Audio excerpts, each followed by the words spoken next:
Hi everyone, and welcome to another episode of Chairmen of the Board. I am Tyler, and today I'm bringing a very special guest, Samantha.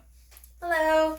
This is my lovely lady. The reason I brought her today is because we're doing a subject matter that she is very happy about, very interested in, and something I've been very curious about, using our criminal justice background to get into this. So we went ahead and ordered the To Hunt a Killer, or Hunt a Killer, not to hunt, but to hunt, or Hunt a Killer.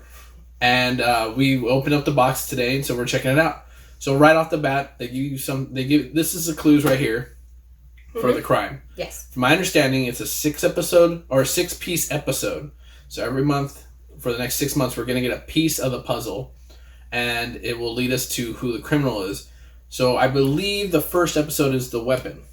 Yes. So basically, over the course of 6 months, we're going to figure out the whole crime, from the weapon to the motive to the actual murder, who they killed, everything. So we think that it's supposed to be the weapon this time, and they give us everything that we need to be able to discover that in this little envelope that's in this box. Right. So first and foremost, we did get some gifts as well, and that's what we'll address right now. We got these cool copper mugs. Obviously for Moscow Mules. We got 2 of them. They say detective juice. And then Hunt a Killer on the back, which is great. And then we got this killer cocktails, which is our little handy dandy drink list here. There's some pretty good ones in here, but they all have very specific ingredients. I'm excited about this one. Yeah, of course. But yeah, other than that, it's a cool little starter gift pack. And then we're going to jump into the detective part of this. So we're going to open this up. We haven't really taken a look at this yet. So only things I've heard are what I've read online and what I've gotten so far. So we're going to go ahead and do that. Okay. And open this up. Yep. Go for it. All right. Ooh. What are these All things? Right. Your goal this episode. Okay. Your goal this episode, identify the murder weapon. So that's what I read online. You have to answer... Oh, you have to have when you have your answer, send an email to this email address. I'm not going to reveal it. With the word curtains in the subject line. In the body of the email, type the murder weapon you identified based on the evidence in this episode. You'll receive a congratulatory message if you are correct. I hope we receive a we're not correct then. Yeah. That'd be good. Yeah, it would. There's also this little cue card here. It says hints, recaps, and solutions. It says curtain call episode 1. This month your package contains 10 items. So there's a PI letter, a Julia letter, forensic report, attic inventory, program, Ruth note, Hector letter, rehearsal notes, cufflink, and Cadence Theatre notebook. Here's something you'll be interested in, hun. It's an enamel pin. The Hunt a Killer. Ooh. Hunt a Killer logo. It's gonna go on my special little thing. Your lanyard? I have a thing. Yes. You have a thing. Okay, so it looks like we start here as it says. Start here. So let's go ahead and figure this out. We're going to read into it, and we'll get back to you right away once we have some. Sam, you got anything? No, I'm just really excited to get started. Yeah, so we're going to read into this a little bit, and we'll be right with you guys. Bye. Bye. Okay, we went ahead and opened up our box. We looked at some of the stuff, but there's obviously the start here that we mentioned earlier. We're going to go ahead and go through that real fast and read along with you, at least the first part of it, so that you and us are on the same page. And you understand what it is that we're actually doing. Right. The plan is that you guys are going to be with us along the whole journey. However, when we're trying to figure stuff out, and obviously that won't be in the footage. You guys will just get like, oh, we think it's this guy, and then we'll follow this path or however it works. They did say that there's some digital clues in here, so we'll figure out how that works later on. We found a little, what are those called? Bookmark? No, this.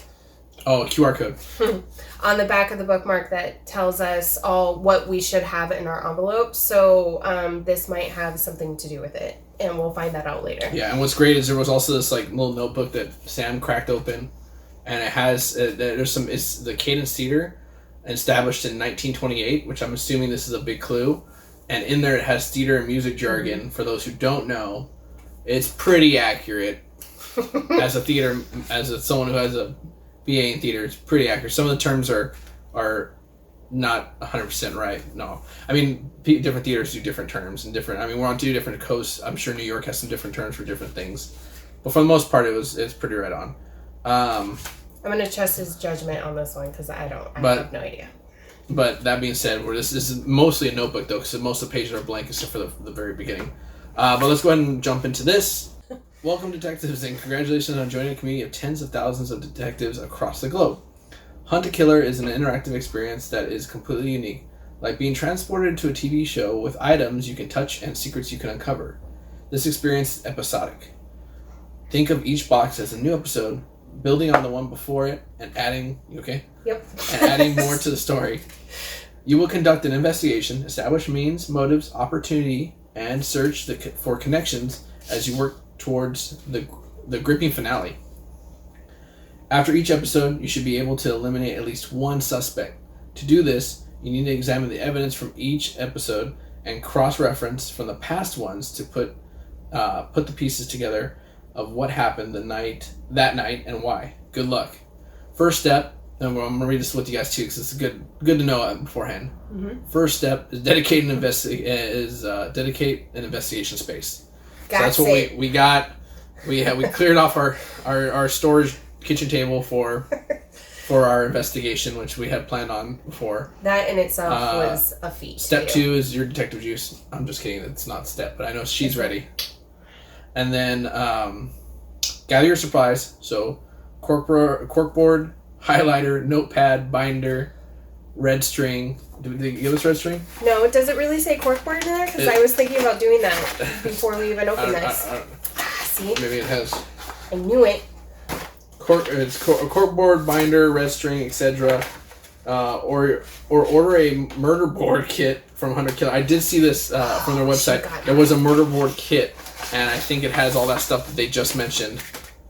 Because this doesn't have it, but it's okay. We don't need it for now. Because we're gonna have to post stuff up, and then we put. This is gonna be great! I'm so excited. I already have it in my mind. It's a cufflink. I know that's part of the thing. Okay.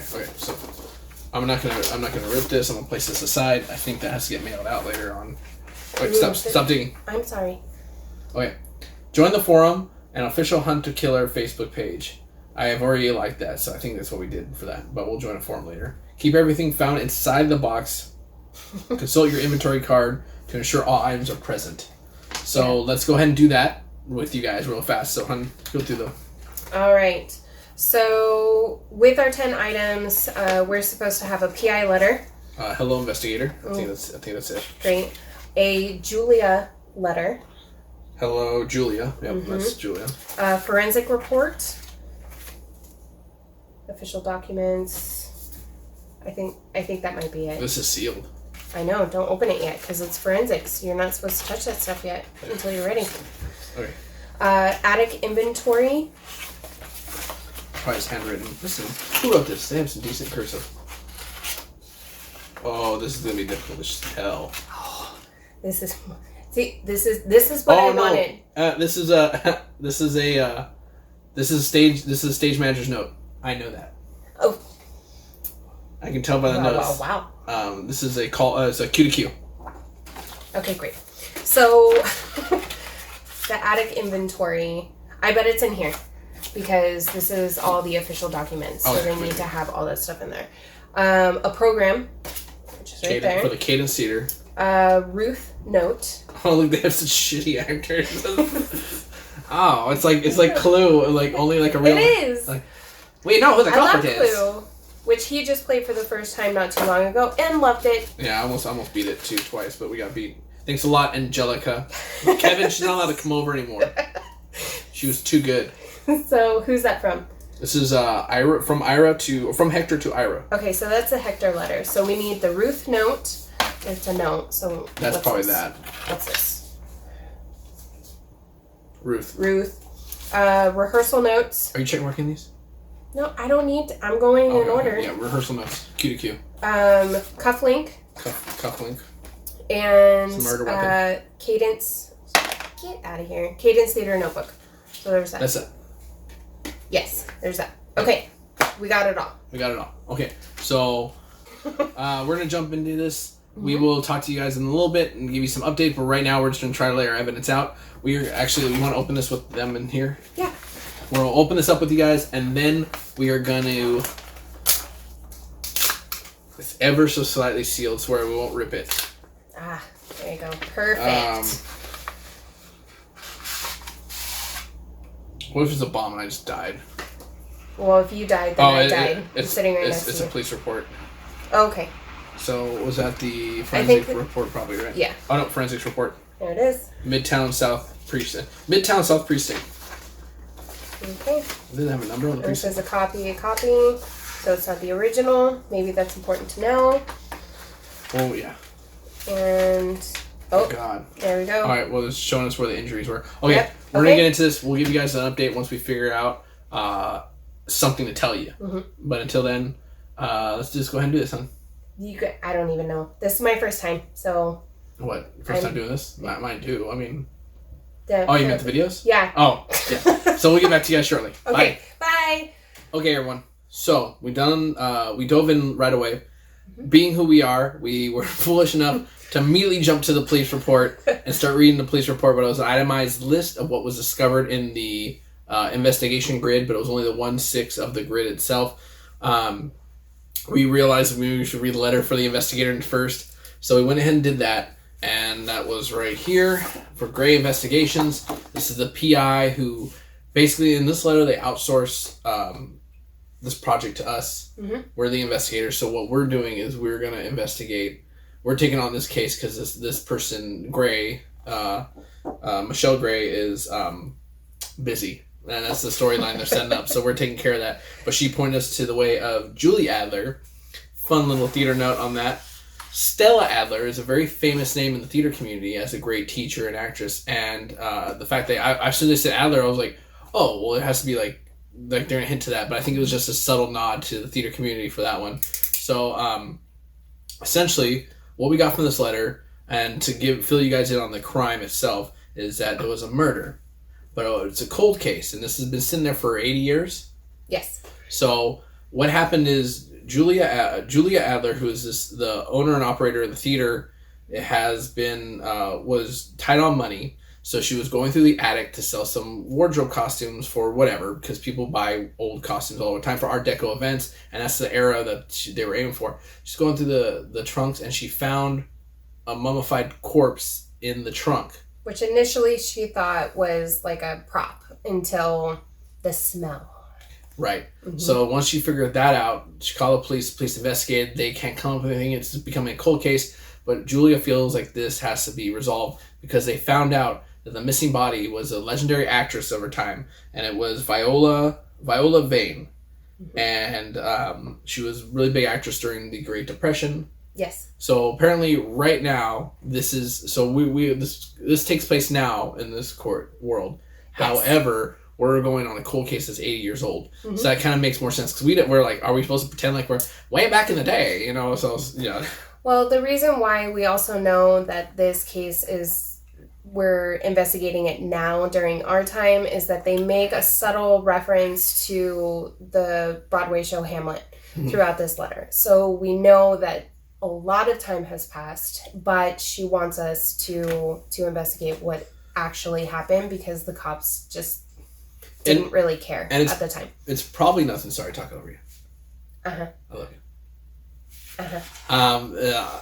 It probably doesn't mean anything, but in this packet early on when I was joking about it, when we first opened it before we read it, it says, "See you Friday. Still can't believe you got us orchestra seats." Mm-hmm. In the letter Adler describes that she kind of bribed the forensics doctor to give her a copy of the forensic report. And this is how she did it, because apparently he or she is a theater nerd and really wanted the tickets to go see a former president's play, musical, yes, or something like that. Mm-hmm.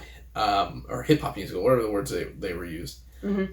Regardless, we're still trying to find the weapon. She reiterates that in this. They also had us. I went to go get my tablet because they do have us set up to have like an online database where if like we can't read the cursive. For instance, this is all cursive handwriting. Mm-hmm.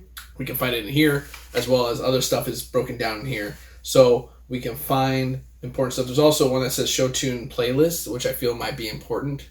later on. But as of right now, this is where we're at. And what's cool about it, and I will say on the customer side, sorry, what's cool about it, what they say on the customer side, is that they set us up with our own password, our own username. So when we go to the actual website that they set up for this, it's not the website for purchasing this box. It's a website they built specifically just to house this mystery, which is really nice of them to do that. So we can access it later if we need additional help with what we don't have here, which is great. Yeah. And we have everything we need essentially, but there's also stuff in there that's broken down a little better. One thing they did already mention that we had brought up earlier is this cufflink. Which is Scientology cufflink they're onto us. No, I'm just kidding. It does look like a little very cultish. It's like a pyramid with lines. I don't know if you can see. You're not gonna be able to see it, but that's what that is. That cufflink was found under the trunk where the body was found, and the original police said it was nothing, but Adler says that she, as part of the investigation, everything's important, and this might be something we need, because if it's under the trunk where the body was found, that means that trunk was moved. That cufflink fell and the trunk was moved, is what they're trying to say. Right. So it fell before, or it's just been there since it actually happened. Right. What they're trying to say is something happened, then that cufflink got covered up, and that's what I think what she's trying to allude to, because it says in here, I believe she doesn't go into the attic at all, except for this once, because she knew there was stuff up there to sell, and that's what she was doing, was to find the stuff to sell to make money for the theater, because the theater's not making money. Yeah. Which might be a hint to financial strengths later on. But we're just keeping you guys updated. We will give you more in a little bit. Yep. Sounds good. Stay tuned. Bye. Okay, everyone. We're going to make this short and quick. So, in reading and going through the letters, so we take the first letter that we were given to, and then we went to our second letter, and then now we're on the forensic report. In reading the forensic report, we see that there's damage. She looks like she has some prior abuse, the victim. Potentially. It could be prior abuse. It could be related to her career. She is an actress. Or a stage actress. So, it can be brutal sometimes. Yeah. So her name is Viola Vane. That's what she goes by, her stage name. However, her real name is Victoria, spelled with a K. Guria? Gaina?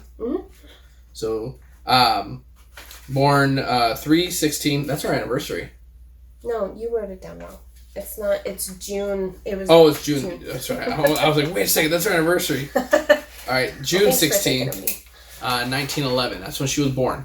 So that's the information we have so far. Now, we might have found a potential murder weapon already, in the sense that since I already read the report with Sam of what they found in the attic. In the attic, we found a sword. There was a box of swords that were paper mache, but one was a metal sword with a missing metal piece, piece of it, and then underneath it there's a loose ruby gemstone that's flying around that's kind of similar size. However, Sam found that in the report. Let me find it.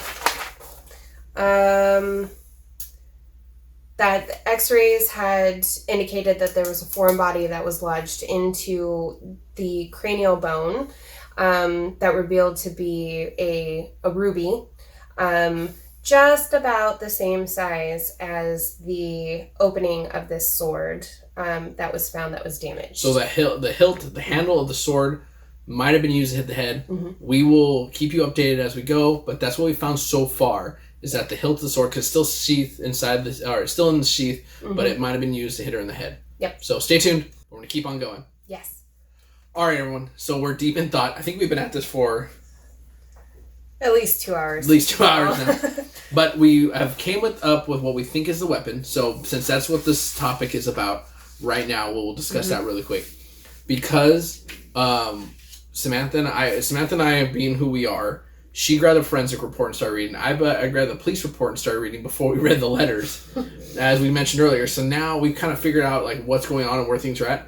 In the forensic report, we found that there was a gem, a ruby, that was lodged into the cranium of the deceased. A shard of a ruby, right?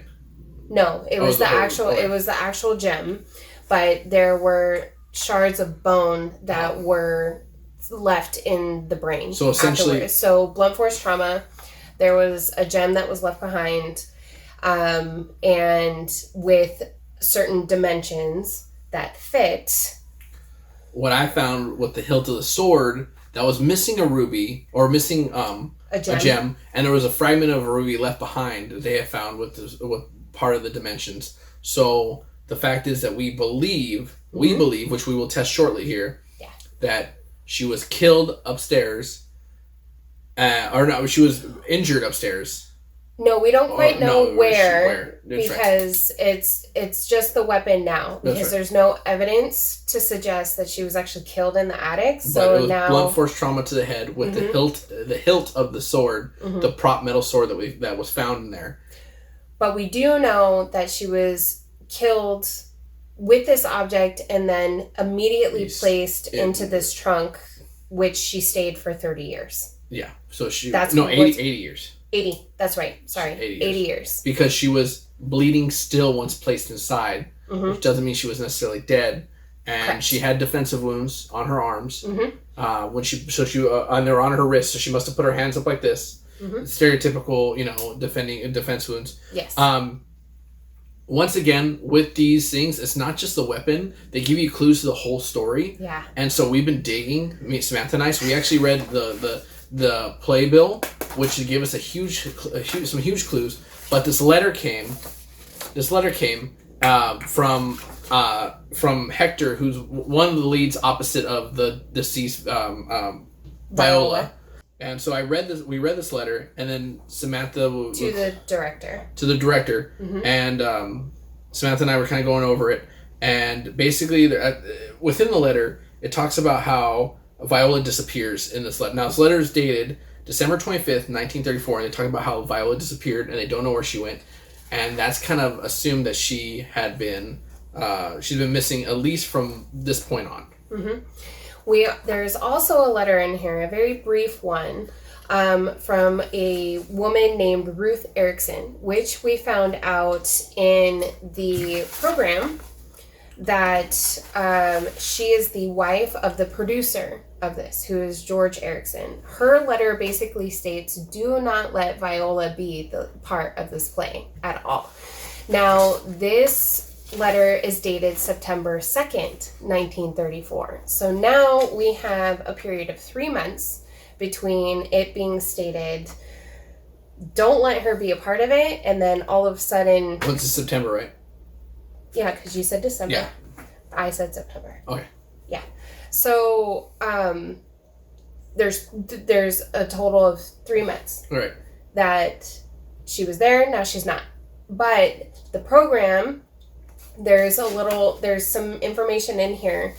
It doesn't give us a date of when this play actually took place. So there's a clue in here as well that there was some role actor changes. So in here there's a stamp saying May 4th that Evelyn, who is the understudy of Viola, will take over Viola's role, or took over Viola's role. Evelyn is also dating Ira, or somehow they're together because it says it in the letter from Hector, the other lead actor. Also in here, we have a note from George Erickson, the producer, who says, thanks Miss Vane for being a star, basically, which we think can lead the wife to being jealous, and that's part of the thing. Now, this is all speculation because these are clues I'm sure that are going to lead us to the other stuff, but as of right now, that's what we got. We were focusing on the weapon. However, I went ahead and dug a little bit in this letter. And using my detective prowess. Which I'm very proud of. My detective prowess. At the very bottom of the letter, it says PS 1710, 316, 12-4, 23-9, 23-8, 24-10, 23-13, 5-12, and 7-10. What I did was I thought, well, maybe this letter reads like a script, as the lead actor is as the lead is a prominent actor. And I said, okay, so that would be the 7th line. So I would count 17 lines down, 10 words in. And I did that with all these things, all these little, I don't know if you can see it there, notes at the very, very bottom. And I came out with a message. After the 3rd word, I was like, okay, this is leading us somewhere. So it says, the message came out to this: sending you the money enough to cover your responsibilities. Now, we don't know what that means. There's some hints of that, but this is going to be a big clue, I guarantee you, somewhere down the line. Later, yeah. So we have figured that out. So for now, we're just going to skip this, and we're going to focus on the weapon, because that's what we're supposed to do in this episode.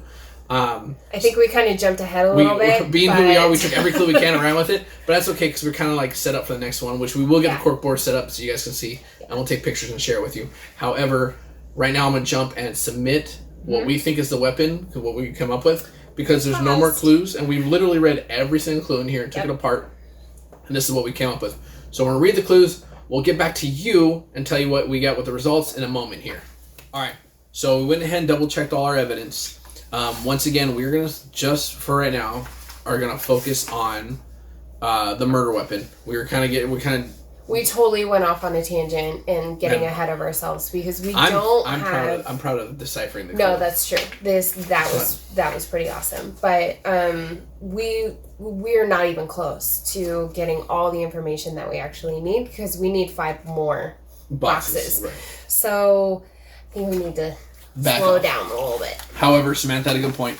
We are going to put together a murder board or a an evidence chart, and we'll do that. And you guys we'll send you pictures of that and keep you updated once we have it together. We need to keep how everybody is like connected because already it's getting complicated with this little box that we have because there's way too many relationships. We already have there's 3 couples in here. Mm-hmm. And you don't know who belongs to what. And people disappearing. Dates aren't adding up right either because we're seeing some dates.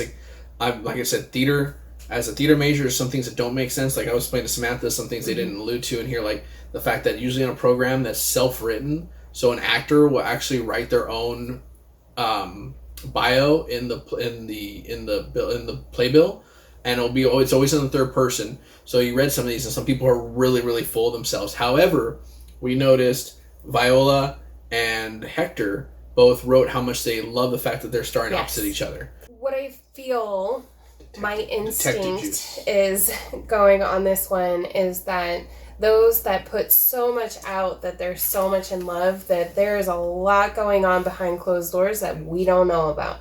So the fact that they're trying to play out in public that this is the most public way they can. This is a great relationship. I'm thinking maybe not. Yeah. Once we got the weapon, the possible weapon, which we've come down, we both agreed. Mm-hmm. We think it's the hilt of the sword that was used to hit her in the head. We submit it to this email. Now, what I'm understanding, and what I was telling Samantha is that this email, they're very specific on make sure you say curtains in the subtitle or in the title of it, and make sure you email it to this address. And it's obviously a fake email address for this website that they've created for this game, which is awesome because it's a whole nother level to it. I believe it's going to be set up on a bot, so we're going to submit the email right now, and then we'll probably get a message almost instantly. Hopefully. Because it says in there, if they can find the keyword. So it's going to be set up on a bot that's looking for the keyword of what the weapon is. So you ready? Yeah. So what we did is the description of it, and then there's like a grid, and then there's a couple other things that were inputted into this email. So hopefully I sent it. So it comes back. We will keep you guys updated. We're going to give a few seconds while we talk a little bit more. Yeah. Now, Samantha pointed out a really good point early on, and it's something that we both like that she caught right away when she was reading the morgue report, the body, that there was damage to the hips. If you want to go into that, while we wait for the email. So there's a couple of things that the report had indicated, which later they said maybe it had to do with, it could be just stage acting. It can be very strenuous, especially back in the day. They did a lot of dancing. There was a lot of production. So there could be injuries to just overall movement and how often you're actually, performing. But then there's also certain areas of the pelvic bone that were injured that could indicate problems for childbirth. So that may be something that could come on later on, considering that they're already indicating maybe jealousy issues or things like that, and that she doesn't seem to be a very well-liked woman in the era. And considering the times, women who were liberated back then were not very well-liked by those who didn't embrace the times. So she was also a young actress. Very young. They found her via her mother Yes, they The did. producers did, and they found her, and I don't think they saw her act. They just picked her. It almost seems like looks. So it sounds like they picked a young actress who's relatively not new to the game, but she's been a child actress, but now she's an adult.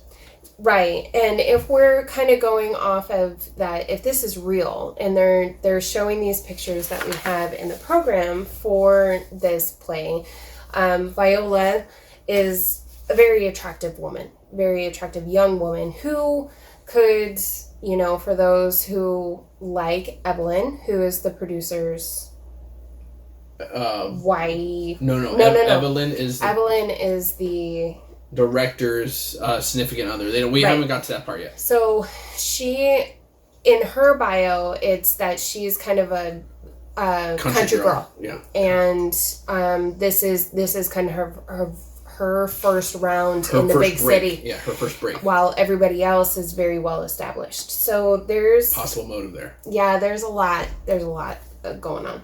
And it just came in. Drum roll. It says, "Are you certain that's the murder weapon?" That's a no. I'm not quite sure myself. Michelle told me once that whenever she's stumped, she always goes back to the forensics to see if there's any small details that stand out. The autopsy should have given you an idea of how Viola was killed. The police also took inventory of everything in the attic. The weapon was left in the theater all those years ago. It's probably on the list. If you come to a new conclusion, please send me another email. Okay, so that's a no. So it's not the hilt to the sword. Which, I mean, to be fair, we should put a in there in the email. No, because the dimensions didn't entirely match up. If we go back, let's go back. If we go back to the inventory versus the autopsy report, the gem doesn't match. So there is another, as far as the dimensions are concerned. We know it's a blunt force trauma to the head. Okay, so it has to be someone with weight. And we also know that based in centimeters, right, as a whole, it was at least 6 inches long, right? That's what we came up with earlier? The 10, yeah. Right? Okay. So we just need to comb through this a little bit further because there is definitely something that we missed. Right. So this is a little bit more difficult than we thought. Yeah. Well, we'll be back with you once we figure out what's going on. Yeah. I missed one thing. The cut of the emerald that they had found in the... the cut of the gem. The cut of the gem. I'm sorry. The cut of the gem that they had found was...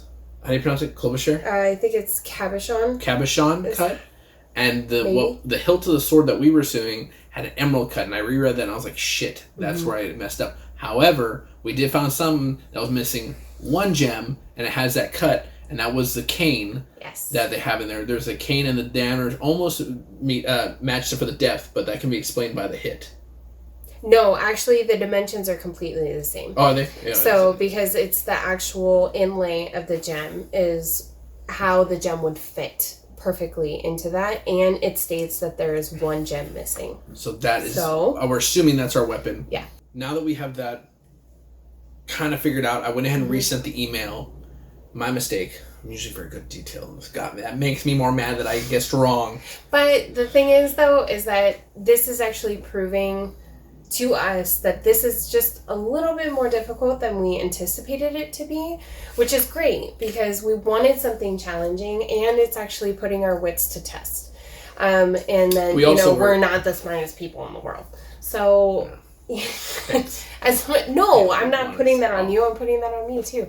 So it's just, this is fun. It really challenges you to think and pay attention. I will say that this is also a very good project to be doing with a group of friends. I feel like, and not saying that we're better than anybody else, but Samantha and I having the backgrounds we do, but mine being theater and criminal justice, which is perfect for this, and Samantha is still following criminal justice, and also medical. She has a very big medical background, is in the medical field for 15 years now? 12 years? Something like that? 14 years now, and only pursuing further into the medical field. That she read the autopsy report and knew a lot of things that I didn't know right off the bat, and she was like pulling things apart, so... We're actually a pretty good combo for this one. Yeah. Luckily, like I said, with the theater aspect, I'm like, yes, somewhere I can shine. So we sent the email. So now we got to wait. Like I said, I'm pretty sure it's a bot that sends these out. I mean, it would be too much work for one person. They wouldn't be able to send the emails. No, because who knows how many people are actually doing this. Like I was saying earlier, this became really popular. And when I checked after we ordered ours to see how long it took, I looked at other ones because they sell complete boxes, which is everything all together, or they sell what I did with this 6-month pass, which is this episode, which is relatively fairly priced. Not super expensive, but it's a good chunk of change at the same time. But you get them episodically, or you can do the box, it's everything at once. And when I did it, all the boxes were selling out. And I was, like I said, I was before the closure of the world and us being sequestered to this apartment. Literally, because I think because he bought it for our anniversary as a gift to our anniversary me, was and it was the first day. The first day that I got my job closed on our anniversary. Yes, and so I'm not sure when you actually ordered this to be able to get there, but within 3 days of our anniversary, everything shut down. So it came just in time. Yeah, just in time. So now we're waiting for a response email from Julie Adler, who is the curator of the theater now. She is the granddaughter or daughter of whoever this person is, depending on her age, of the person who is involved in the story and a potential... I think she's the granddaughter. Yeah. To be honest. Well, it's his grandparents and father in there. So, and everyone's a suspect. And then we're already seeing motives. And I think that's what Samantha and I are already starting to spot. That there are motives for the understudy, because she's a small town girl trying to make it in the big city, and she's going to knock out her competition to make it her first time to hit the stage, Yeah. Then you also have the producer's wife. You even have the producer, and like I said, I took that clue and figured it out, the cipher, and it was there's money issues happening. There's money. There's money changing, and it says sending you the money enough to cover your responsibilities. And that's a big clue to something. What responsibilities are they talking about? Is it a cover up? Is it this or that? And that was directed towards the director from the lead male. Correct. So there's lots of wheels spinning at this point, and there's too much information. What's too vague. It's too vague for too much information for a little amount of paperwork that we have to move off. So that's why everything is spread out. So we're just gonna have to wait. Yeah. We just received our email. I think you're right about the murder weapon. Yay! We figured it out. That cane isn't the only thing the police found in the attic that could cause Viola's injuries, but the size and shape of the ruby that is missing, which we figured out right away. I'm like, that's where I messed up. Matches the one found on her remains.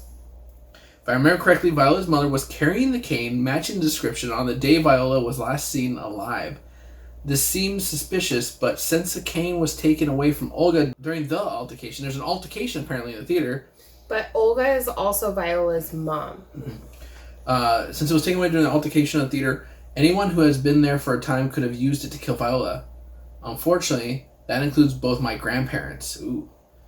My dad always spoke fondly of his parents, but I can't help wondering if he knew them as well as he thought he did.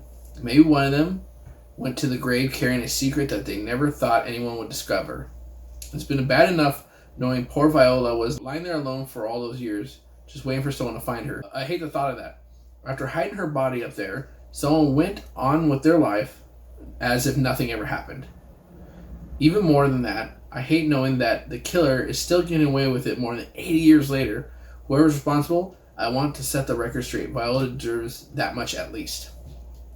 We got a really shot at getting to the bottom of this. Now that you're on the case, Michelle was right. That's the person who set us, who transferred us over to this person. Michelle was right. So apparently they're doing this whole crime scene thing, and that's what, the crime scene's happening, and it's pissing off the board of the theater. I'm going to call my friend on the force and relay what you discovered. I'll write you again as soon as I have an update, and I'll send you any other relevant information your way too. Until then, just picture me giving you a standing ovation. Julia. So we kind of figured it out. To sum it up quickly, we found out it was the cane. It's missing a special gem, the ruby. The ruby that is like a circle, yeah, almost like an oval, basically. Like an oval, a bounty oval cut. So we figured that out. It's great. We also found out this altercation they're talking about in the notes from the stage manager. There are little hints to something that had happened where they're trying to get a makeup gift for Olga, and she writes it on the bottom. So a peace offering. So something happened with the stage manager and Olga, the mother of Viola, in between there. So that there's more to it. Obviously, we don't know it all yet. We're gonna get down to the bottom of it soon, but that's what we know so far. Yep. Well, thank you very much for staying tuned with us. Of course, this is part 1. We're assuming there's going to be a 6-part series with us. Thank you, Samantha, for joining me. Thank you for having me. Yeah, you're welcome. We're going to go ahead and continue on with this as soon as we get our next packet. This is very exciting. Actually, we're going to jump right into it. This one we waited a few days. Not happening again. We're loving this so far. So this is me signing out. Thank you very much. Thank you again, Samantha. I'm Tyler, and this is the chairman of the board. You stay bored, everyone. Bye.